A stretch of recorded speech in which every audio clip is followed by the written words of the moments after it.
Hello everyone, it's early days here at the channel. I have already uploaded a couple of videos of myself playing the piano. If you haven't seen them, check them out. Today I would like to introduce to you my Dolmetsch clavichord. As many of you will know, Arnold Dolmetsch was an important figure in the early music revival at the beginning of the 20th century. He is very well known for his recorders as well, but he was a very keen clavichord player and builder. He built his first instruments at the end of the 19th century, if I am not wrong. This was not built during Arnold Dolmetsch's lifetime. It was built in either 1971 or 72. At the time during which his son Carl Dolmetsch had already taken over the business of early instrument making. Carl Dolmetsch was well known for his recorder playing. So let's, before we open it, we can have a look at the case. You know, it's very nice wood. I would say very elegant. So let's open it. I will not go into detail on the mechanism of a clavichord, because I believe if you arrived at this video you know already, and there is many other YouTube videos that are probably much more specific and detailed about this. As well as you probably can find many articles on clavichord history and anatomy. So, but just in case you come across this video and you don't know what a clavichord is, I will quickly show to you. So let's have a look.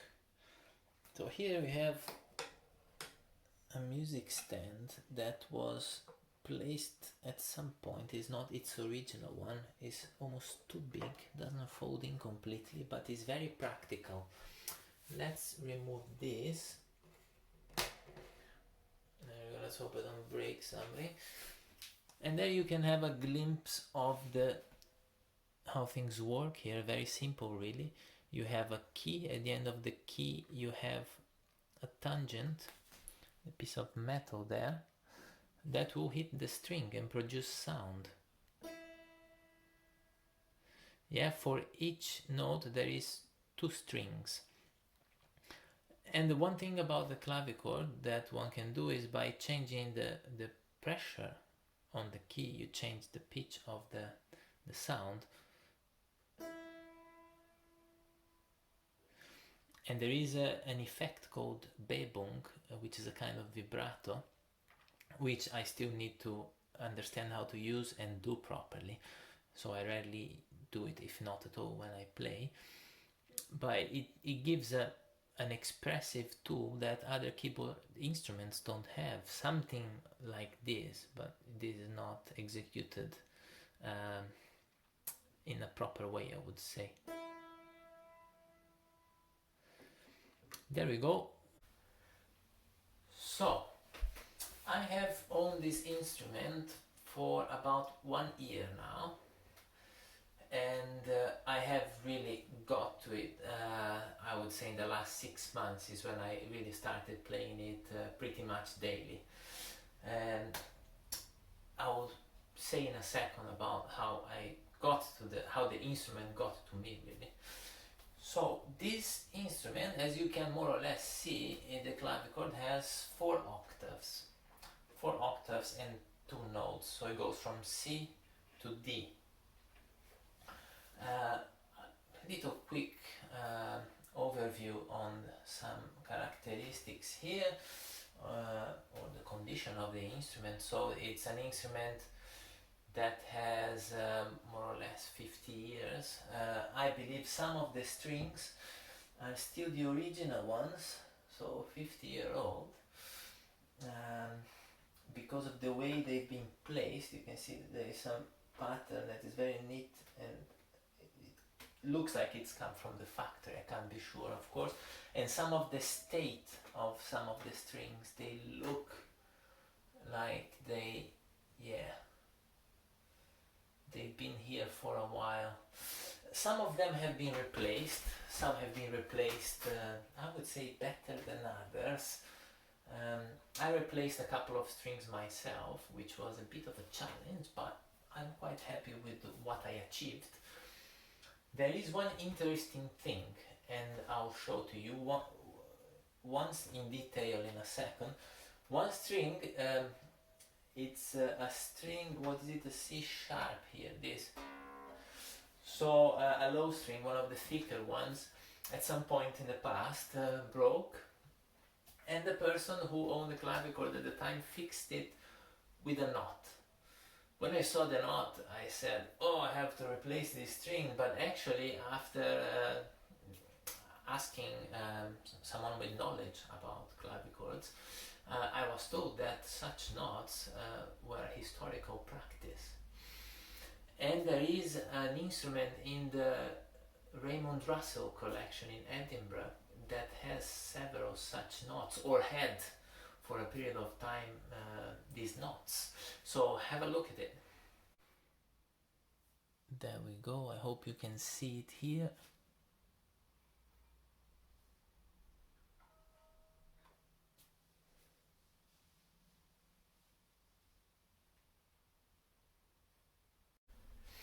So there it was, the knot. Another thing about the strings in this clavichord is that another sign of the wear.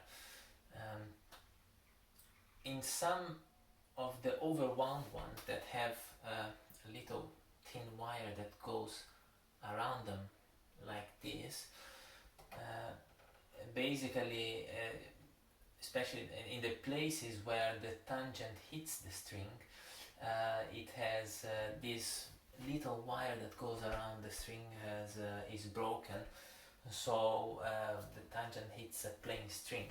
So all of this thing, you know, the damage there, the age of the strings may influence the quality of the sound, but it works and is alright. For what I need, it is very good. Another thing is the tangents, a piece of metal that hits the strings. I had to straighten a few of them to make sure they're straight like this and perpendicular to the string, and some of them, which was let's say a more important thing to do, they were moving like this, so they're not in place. In a couple there was an attempt of fixing them with glue. Obviously it didn't work.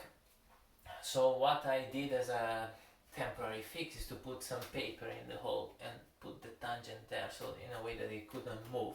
And this is a dynamic thing that I can take paper off or put more in case it starts moving again as the wood contracts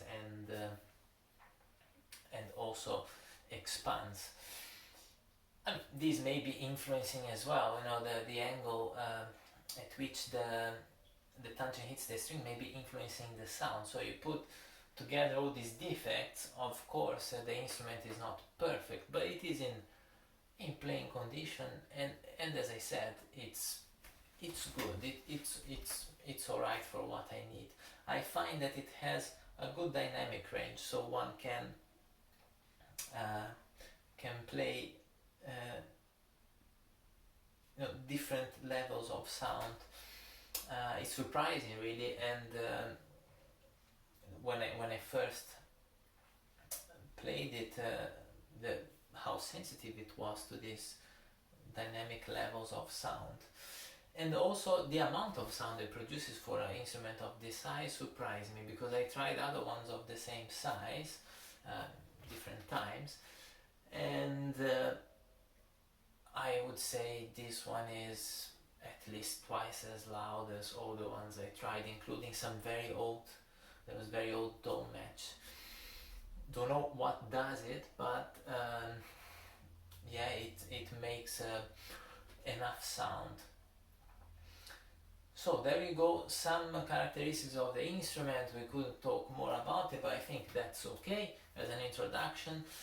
You may like to know that in such a model of instrument, Ralph Kirkpatrick, he owned one. It was his first clavichord, and then he borrowed one of the same type, but I think he says, so in this article here in the Early Music Magazine of July 1981, which I got from a friend, we had a few just lying on the floor there, and said if I wanted them, I said yeah. So to my surprise, I opened it, and the first article is Ralph Kirkpatrick on playing the clavichord. Very interesting. And he tells there about the story of his, how he met the clavichord and how he ended up then recording the whole of Bach's Well-Tempered Clavier Book 1 on an instrument like this. In a very hot summer in Paris, and apparently he was having a nightmare with tuning. So imagine this man having to tune continuously and also having to focus on playing the music for a recording. It's, yes, I can't imagine, and I think he also reveals in the article the state of nerves in which he was in that situation, but he did it. So amazing achievement, I would say. I mean, I find listening to Kirkpatrick's recordings, I found that the Dolmetsch has quite a characteristic sound that comes out in recording. It's difficult to record a clavichord, especially with equipment like that is not professional, like myself. You will see in the clips I will post, it's difficult to capture the sound, but it has this kind of characteristics. I don't know how to call it, a kind of silvery metallic sound. You can look up Kirkpatrick Dolmetsch clavichord. I'm sure there is clips on YouTube where you can find these recordings. So that's a little bit about the instrument, how it got to me. So there is a little story about it. I mean, I went to a clavichord recital, and there I met, I was expecting to meet, and I met this very nice man who is a clavichord builder as well, and he gave me a little newsletter of the British Clavichord Society and told me, have a look at the end, there is an advertising there for a clavichord that may just be what you were looking for. I was indeed looking for an instrument. I didn't know if I was gonna get a spinet, a plucked instrument, a small harpsichord or a clavichord. But this clavichord appeared, so I had a look and I contacted the person, and I pretty much, based on the advice and opinion of this person who told me about it, I pretty much bought it over the phone without looking at it. And then I went to pick it up, and I got to know a little bit about the previous owner as well. It seems that the person who owned this clavichord, I don't know how long for, and if it was the only owner before me, but it was an old man who sadly passed away, and hence his family was selling the instrument.